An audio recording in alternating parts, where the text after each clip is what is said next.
네, 계속해서 중동 사태 두 분과 자세히 짚어보겠습니다. 김재천 서강대 국제대학원 교수, 성일광 서강대 유로메나 연구소 교수 나오셨습니다. 안녕하십니까? 네, 안녕하세요. 네, 자, 주말 사이 뭔가 좀 상황이 나아질까 기대를 했었는데 아직까지도 끝날 기미는 보이지 않고 있습니다. 지난주 파키스탄에서 양측의 대면 협상이 좀 진행되지 않을까라는 관측도 있었는데 아직까지 별다른 얘기가 없는 것 같아요. 네, 그렇습니다. 사실 한 두 번 정도 협상이 될 것이다. 26일도 그랬고요. 그다음에 이번 주 주말경에 또 한 번 협상이 잘 진행되면 파키스탄에서 대면 협상이 될 것으로 기대를 했었는데요. 아직까지 이란 측에서 답변을 정확하게 주지 않고 있습니다. 미국 측이 제시한 12개 사항의 조항에 대해서 이란 측에서 공식적인 답변을 주지 않고 일단 여러 가지 비공식적 채널로는 받아들일 수 없다. 그렇게 얘기를 해왔기 때문에 사실상 이번 주말이 끝났고요. 결국 대면 협상은 아직까지는 성사되기 좀 어렵지 않냐. 물론 아직까지 시간은 남아 있습니다. 예. 4월 6일까지 시한이기 때문에 우리 시간으로는 4월 7일까지죠. 그렇기 때문에 조금 더 기다려는 봐야겠지만 현재로서는 그렇게 밝아 보이지 않는다. 이렇게 말씀드릴 수 있겠네요. 네, 미국 벤스 부통령은 조만간 전쟁이 끝날 것처럼 이야기를 하고 있습니다. 트럼프 대통령은 우리가 1, 2년 더 있는 것에 관심이 없다고 말해왔다. 군사 목표를 대부분 달성했다고 말해왔다. 이런 네. 식으로 말을 했거든요. 네. 이게 하나의 전략일까요? 아니면 실제 미국의 기조라고 볼 수 있을까요? 일단 이분의 소신이긴 해요. 네. 그러니까 이분이 이런 어떤 전쟁에 대해서 처음서부터 조금 반대를 피력해 왔었고, 이분은 소신이 이 중동에서의 어떤 끝없는 전쟁에 대해서 반대를 하고, 이 미국의 외교안보 자산을 이 인도태평양 지역에 투여를 해야 된다, 대중경제에 투여를 해야 된다라는 입장이어서 사실 이 전쟁 초반에 조금 회의론을 갖다 많이 제기를 갖다 했다라는 것이에요. 네. 지금 이런 발언은 다분히 국내용이라고 생각을 갖다 합니다. 지금 국내에서 좀 이 기본 지지층, 그러니까 핵심 기본 지지층 트럼프 대통령에 흔들리고 있는 상황이고 뭔가 조금 안심시킬 필요가 있었을 것이에요. 네. 그러니까 전쟁이 곧 끝날 것이라고. 근데 이게 조금 협상 이론 측면에서 보면은 이란과의 협상 국면이라고 하면은 조금 불리한 거죠. 왜냐하면은 기간을 갖다가 정해놓는 것이잖아요. 그러니까 이란 같은 경우에는 무한정 간다인데 우리는 4월 아니면은 늦어도 5월 14일 지금 미중 정상회담이 이 계획돼 있는데 그때까지는 끝내겠다라는 것이거든요. 네. 그래서 협상 이론 측면에서 굉장히 불리하고 또 이란은 지금 거의 모든 것을 걸고 협상에 임하겠다, 이 전쟁에 임하겠다라는 것인데 지금 이렇게 보시면은 미국 같은 경우에는 이 비용 측면에서 우리가 모든 것을 걸 수는 없다라는 어떤 그런 이 메시지를 지금 발신하고 있는 상황이기 때문에 협상 국면에서 이란이 조금 좀 판을 잡고 있는 게 아닌가 그런 생각이 들어요. 네, 미국 내부에서 좀 다른 목소리들이 나오다 보니까 확전과 종결 사이 전략에 좀 혼선이 있는 거 아니냐 이런 목소리도 있습니다. 어떻게 보고 계십니까? 일단 지금 지상군 일부 그러니까 해병대 일부는 벌써 도착을 했고 네. 그리고 지금 2,500명의 해병대가 지금 도착 예정이고 그리고 파리 공수여단도 지금 도착할 예정이고 그리고 이제 1만 명 정도의 보병을 준비를 검토 중이라 그랬죠. 이제 예. 그 트럼프 대통령이 승인을 했는지는 아직 그 여부가 확인되지 않았는데 이러니까 이란 측에서도 그렇고 그다음에 이제 세계의 많은 지금 국제사회에서 그럼 정말로 지상군에 돌입하는 것이 아닌가라고 지금 우려를 많이 하고 있는데 일단은 조금 압박용으로 보는 것이 좋을 것 같아요. 네. 왜냐하면은 지금 해병대 그리고 공수여단 7,500명 정도고 그다음에 10,000명의 보병이 온다고 하더라도 정말 어떤 이 판을 갖다가 바꿀 수 있는 의미 있는 지상전에 돌입하기는 어려울 것 같아요. 그러니까 호르무즈 해협 내부에서 뭔가 조금 군사적으로 그러니까 호르무즈 해협을 일시적으로나마 조금 개방을 하는 어떤 그런 작전에 돌입할 수 있을 것 같은데 섬을 점령하는 어떤 그런 상륙 작전도 너무 위험하고 점령을 나고 나서는 이게 이제 고정된 타겟이 돼 버리기 때문에 이란이 반격을 하기가 너무 용이할 것 같거든요. 네. 그래서 정말로 한 6개월 전서부터 한 100만 대군, 저는 한 150만 대군 정도가 필요했을 거라고 생각하는데 빌드업을 하고 진짜 본토로 진입을 한다 그러면은 정말 일사불전의 지상전을 벌이겠다 그런 게 아니면은 지금 상황에서 상황을 역전해낼 수 있는 의미 있는 어떤 정책 목표를 달성할 수 있는 지상 작전은 저는 쉽지 않을 거라고 생각하고 네. 분명히 인명 피해가 발생한다면은 여태까지 어떤 경제적인 비용보다는 훨씬 더 그러니까 인적 비용이라는 것은 훨씬 더 정치적으로 타격이 클 것이에요. 그래서 그런 부분을 갖다 고려 안 할 수가 없을 거예요. 그래서 그런 측면에서 저는 이게 가능성은 열려 있지만 크냐 작냐를 놓고 본다면은 작다 쪽에 조금 더 무게가 실리는 것 같아요. 네, 김 교수님께서는 미국의 지상전 움직임은 압박용에 그칠 가능성이 높다라고 지금 진단하셨는데 성 교수님께서는 어떻게 보십니까? 이게 미국이 지금 해병대와 공수부대 등 7천 명 가량을 지금 이란에 집결을 시켰고 미 국방부가 이란에서 수주간의 지상전을 준비하고 있다라는 언론 보도도 나왔단 말이죠. 그렇습니다. 사실 이제 데드라인이 4월 7일, 우리 한국 시간으로 4월 7일이기 때문에 10일 유예 기간 동안 이란과의 어떤 의미 있는 가시적인 성과를 내지 못한다. 그리고 이란이 계속해서 이제 미국이 원하는 조건들에 대해서 아무런 답변이 없고 협상이 진전이 없다면 트럼프 대통령이 할 수 있는 선택지가 뭐가 있을까? 또다시 유예를 할 수밖에 없죠. 예를 들면 이제 군사적 수단을 쓰지 않겠다고 한다면, 그럼 추가적인 유예를 또 한다면 트럼프 대통령의 이제 발언의 무게가 계속해서 닿고한다. 결국 처음에는 크게 얘기했다가 결국 다시 한번 자기 말을 뒤집는 어떤 그런 행위를 계속 보여왔기 때문에 트럼프 대통령의 발언의 무게가 없어질 수밖에 없거든요. 자, 그래서 제 생각은 만약에 4월 7일까지 어떤 중요한 가시적인 성과가 나타나지 않는다면 네. 트럼프 대통령 입장에선 유일하게 쓸 수 있는 방법은 그럼 군사적 수단, 즉 군사 작전을 통해서 이란을 더 압박해야 되겠다라는 생각을 할 수도 있어요. 예. 네.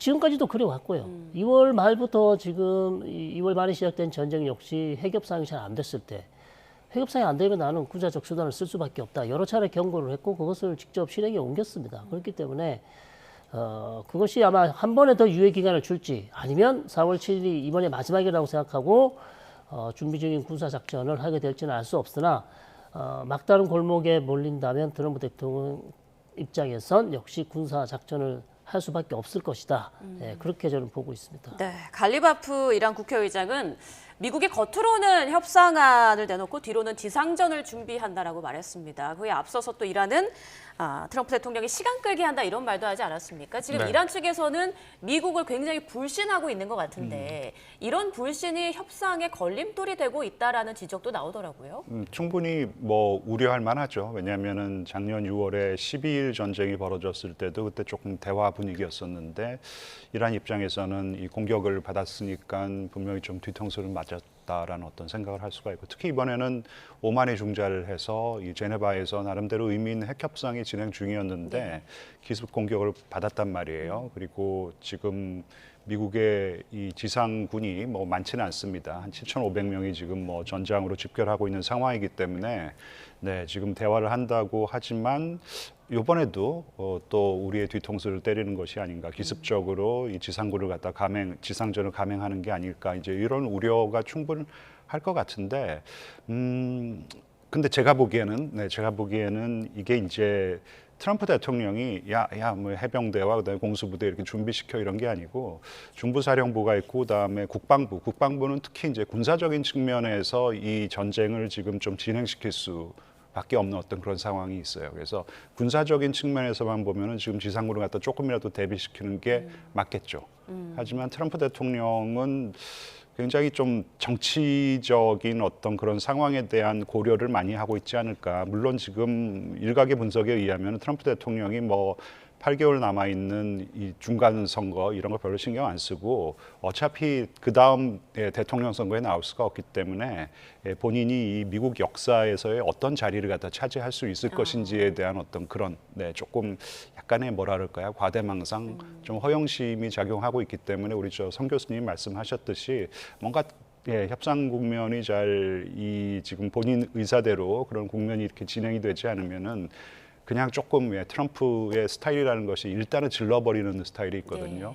그러고 나서 이제 뭔가 좀 이 합리화하고 명분을 찾고 이제 그런 것이기 때문에 뭔가 마지막으로 하나 좀 질르고 거기서 이제 뭐 이 지금 여러 그 호르무즈 해협 안에 섬이 좀 여러 개 있잖아요. 거기에 이제 깃발 하나 꽂고 그 다음에 그냥 셀프의 승리 선언하고 종전 선언하고 그냥 다 철수해가지고 돌아갈 수 있다고 생각을 갖다 해요. 이제 그런 어떤 예측 불가능성이 있기 때문에 조금 걱정되는 부분이 있습니다. 아, 그럼 트럼프 대통령이 중간 선거 관련한 여론보다는 그 이후 상황에 더 신경을 쓸 수도 있다는 말씀이시죠? 그거는 이제 본인도 잘 모른다고 생각해요. 예, 트럼프 대통령의 이 안에는 내가 너무나 많아. 지금 좀 그런 상황이기 때문에. 네. 예. 정말 종잡을 수 없다라는 말씀해 주셨습니다. 이란이 한 강경 보수 매체에서 그 미국 이란 종전 협상을 위한 9가지 전제 조건을 제시한 네. 기고문을 실었습니다. 이게 기고문을 쓴 사람이 이브라힘 카흐하네이라는 박사라고 하는데 네. 이 사람이 미 이란 의회 출신의 의원이라고요? 네, 그렇습니다. 상당히 중요한 인물로 보이고요. 제가 이 부분을 몰라가지고 예. 제가 친구 찬스를 썼습니다. 그래서 박현동 선생님한테 물어봤습니다. 아, 도대체 그러셨군요. 누군지 아무리 찾아도 찾을 수가 없었어요. 예. 최고 지도자 사무실과 아주 긴밀한 관련이 있는 사람이고요. 결국 공학 박사랍니다. 핵 에너지 뭐 이런 공학 박사고요. 그다음에 이제 290명으로 구성되어 있는 이란 의회, 즉 마절리스 출신이고요.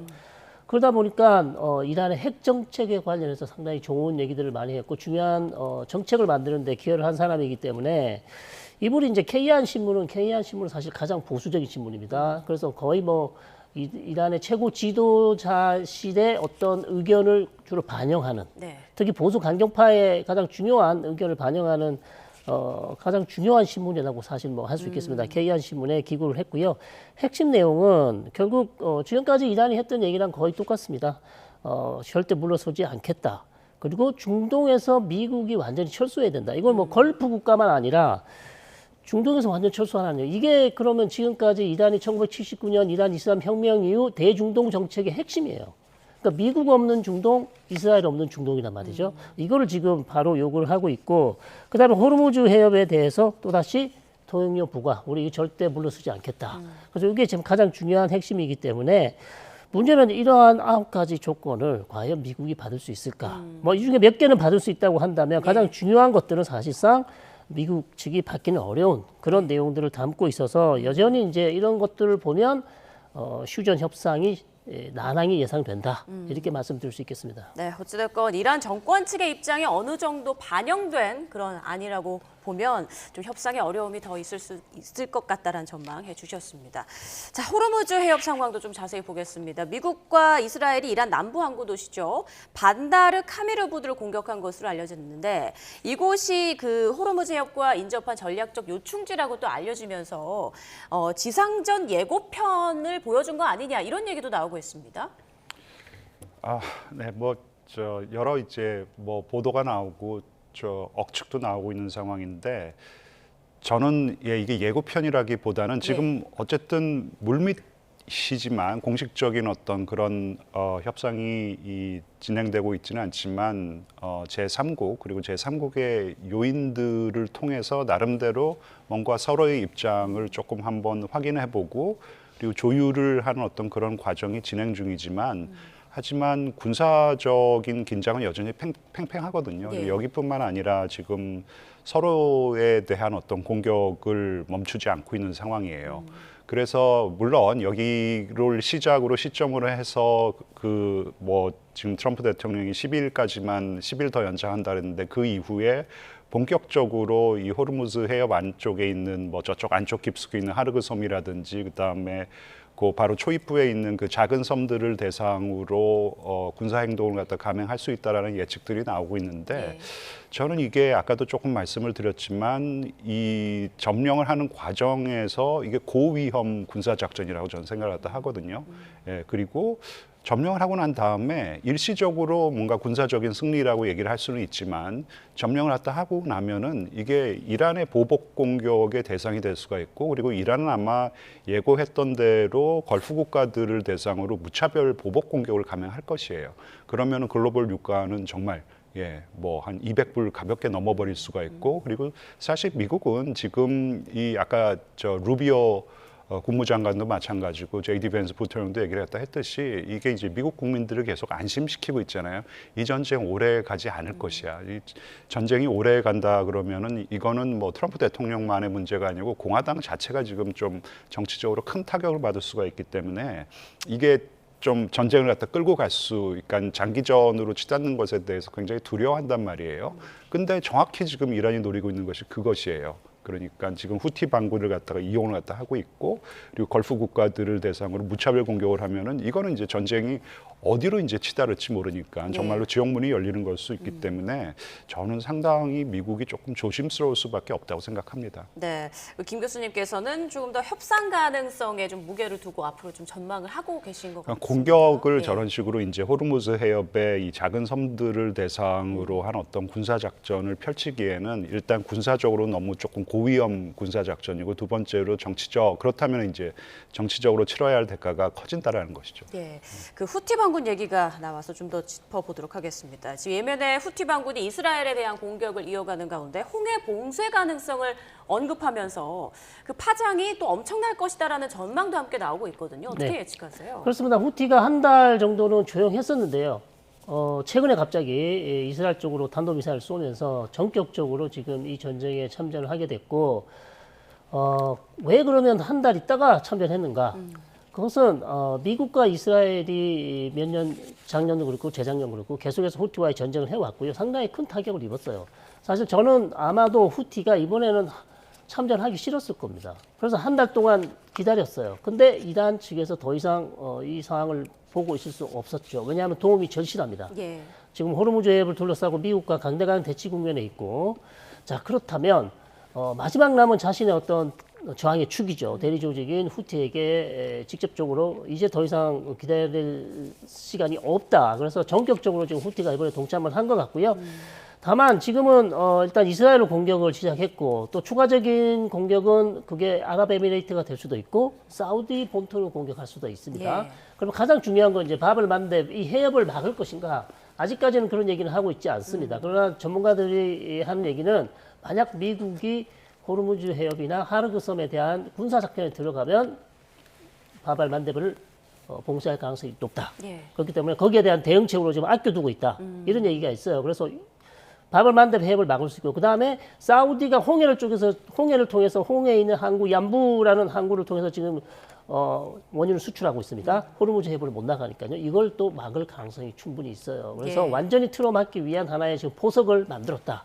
이렇게 말씀드릴 수 있겠습니다. 그 바브엘 만데브 해협이 막히게 되면 어떤 파장을 예상해 볼 수 있나요? 자, 그렇다면 이제 스웨즈 운하를 통과하지 못하게 되죠. 예. 그렇다면 아프리카로 다 돌아가야 됩니다. 그러면 원유 수출도 안 되고 그다음에 유럽으로 가는 컨테이너 선도 들어갈 수가 없는 상당히 어려운 상황이 될 수 있기 때문에 호르무즈 해협도 막히고 바벨만드 해협도 막히고 두 개가 다 막히는 상황이라 경제적 파급 효과는 엄청나게 클 수밖에 없을 것 같습니다. 후티군이 실제로 홍해 봉쇄에 나서면 그동안 군사적 대응을 좀 자주 해왔던 다른 걸프국들도 참전할 가능성, 이 부분은 어떻게 보세요? 그렇죠. 더 높아진다고 할 수 있겠죠. 특히 사우디나 아랍에미레이트 같은 경우는 특히 홍해까지 막는다는 것은 더 이상 이제 용납할 수 없다. 이미 여러 차례 경고를 많이 해왔기 때문에 걸프 국가들의 참전 가능성도 높아질 수 있는 상당히 위험한 상황이다. 이렇게 말씀드릴 수 있겠습니다. 네, 그리고 이란이 호르무즈 해협 통행을 원하는 선박에 30억 원 상당의 통행료를 요구하려고 한다라는 얘기가 있었는데 이게 의회가 법안으로 또 추진한다는 소식이 전해졌습니다. 네. 만약에 이렇게 되면 전쟁이 끝나더라도 호르무즈 해협 네. 통과하려면 돈을 내야 되는 건가요? 어떻습니까? 뭐 그런 의도를 가지고 지금 법 제도를 정비한다라는 것 같고 예. 실제로 최근에 이제 통행을 허락해준 이 중국으로 가는 유조선 그리고 어디였던가요? 이 파키스탄 하여튼 등등의 한 서너 개의 유조선 대상으로 뭐 통행료는 사실 아니죠. 통행료는 말이 안 되고 뭐 안전 제공 비용, 뭐 호위 비용 뭐 이제 이런 명목으로 돈을 요구하고 좀 받아냈다라는 것이에요. 지금 이란이 전쟁 때문에 경제적으로 굉장히 어렵고 예. 그리고 좀 그런 것을 좀 보상받아야 되는 어떤 그런 처지는 이해를 하지만 사실 엄연히 이 호르무즈 해협은 국제 해협입니다. 그럴 경우에는 뭐 어떤 명목으로든 간에 상대방이 지나가는 배에 뭐 그 금전적인 요구를 한다라는 것은 국제법 위반이기 때문에 이게 이제 전쟁이 어떤 식으로 끝날지 모르겠지만 전쟁이 끝나고 이제 평화가 좀 찾아온다 그러면은 이란은 이러면 안 돼요. 이러면은 이거는 이제 그 국제사회에 등을 돌리게 하는 것이기 때문에 저는 뭐 이럴 경우에는 다국적군, 연합군이 조성된다 그러면 한국도 참여해야 된다라고 생각합니다. 예. 이거는 명백한 국제법 위반이기 때문에 예, 근데 실제로 이렇게 해서 뭘 징수하기가 저는 뭔가 이 제도적으로도 굉장히 어렵고 물리적으로도 조금 어렵다고 생각을 하거든요. 하루에 2,000대가 오가는 그런 해협이기 때문에 그래서 조금 지켜봐야겠지만 이란이 이러한 어떤 움직임을 보이고 정말로 실제로 이런 결정을 할 것이라 그러면은 그것은 좀 자제해야 한다고 생각합니다. 네, 그 이란이 호르무즈 해협에서 파키스탄 선박 통과를 허용했다라는 소식이 알려지면서 네. 일종의 뭐 외교적 방식이 좀 통하고 있는 거 아니냐, 약간 긴장 완화의 시그널로 보는 시각도 있더라고요. 네, 뭐 그럴 수도 있겠지만 사실 뭐 파키스탄, 튀르키예, 그다음에 뭐 인도 이런 선박, 중국 선박도 많이 통과시키지 않았습니까? 이미 기존에 자신들의 입맛에 맞는 자신과 대화가 되는 그다음에 친이란 국가들에 대해서는 어느 정도 통과를 시켜줬기 때문에 뭐 파키스탄이 최근에 미국산 원유를 이제 싣고 나가다가 이란 쪽에서 이제 저지당한 적이 있죠. 제지당한 적이 있지만 예. 뭐 그렇게 전 큰 의미를 두고 싶지 않아요. 이미 자기와 이란과 친한 국가들에 대해서는 계속해서 통과를 시켜줬기 때문에 그리고 예. 또 통과세를 내는 국가들에 있어서도 또 통과를 시켜줬기 때문에 기존의 정책을 그대로 유지하고 있지 않냐 그렇게 봅니다. 네. 자, 미국 내부 상황도 보겠습니다. 지금 미국에서는 대규모 노킹스 시위가 열리고 있다라고 연일 소식이 나오고 있는데 지금 미국의 내부 분위기를 좀 어떻게 이해할 수 있을까요? 이번 노킹스 시위는 그러니까 블루 스테이트라 그러죠. 그러니까 민주당 성향이 강한 그런 주뿐만 아니라 레드 스테이트, 공화당 성향이 강한 주에서도 벌어지고 있다는 것을 조금 우리가 주목해서 봐야 될 것 같고요. 여전히 트럼프 대통령의 핵심 지지층, 그러니까 본인이 마가라고 이렇게 얘기하는 본인의 정체성이 마가라고 이렇게 밝히는 그런 유권자들을 대상으로 여론조사를 해보면은 여전히 85% 정도는 트럼프 대통령을 지지하고 있고 80% 정도는 이제 이 전쟁을 여전히 지지하고 있는데, 예. 근데 이런 질문이 하나 더 들어갔어요. 만약에 인명 피해가 발생하면 어떻게 당신은 이 전쟁을 계속 지지할 것인가? 그러니까 그 지지하겠다라는 비율이 한 45%, 50%까지 뚝 떨어지더라고요. 예.